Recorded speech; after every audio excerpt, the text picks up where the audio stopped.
Dust. At night, I no longer kiss my children, for fear the errant wind of my bedtime prayers carries disillusion. I am dust. My particulates hang deadly in this room. I didn't give up anything for Lent, and then I gave up everything. No ashes on my forehead, but rather on my tongue, my mouth parched behind the mask. I am faceless.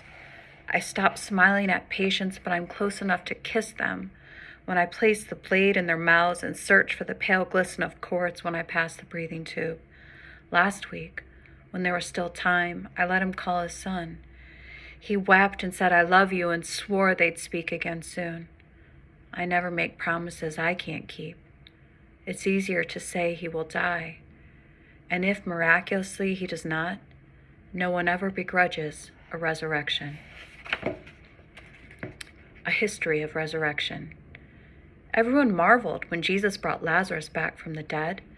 But on a hot night in August, I resurrected the same junkie twice in one shift. When someone pushed her out of the car a second time, she still wore the gauze and tape in the crook of her elbow where we'd so recently placed the IV.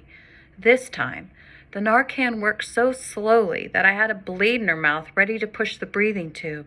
Then her eyes flew open. "Thanks for nothing, bitch.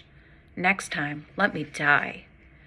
Before Lazarus was resurrected, his sisters wailed and mourned, overcome by the brutal humanity of it all. Afflictions, heartache, the certitude of death. Jesus wept.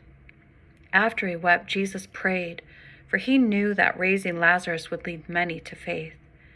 And each time that I am brought another addict to a still and blue, I offer silent prayers while searching for a vein, though it is hard for me to keep the faith.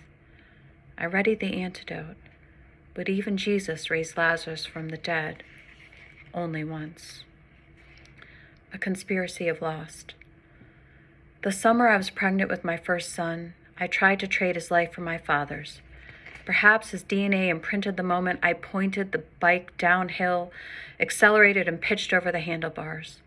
When my abdomen ached that night, I promised God he could take my baby if he left my dad.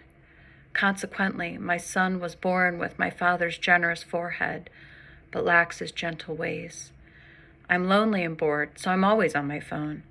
I scroll Twitter for cruelty and politics and study Instagram's filtered truths. Facebook tries to peddle me curated memories. Here are the boys with seed pearls of baby teeth. I didn't post the day Simon drowned in our pool.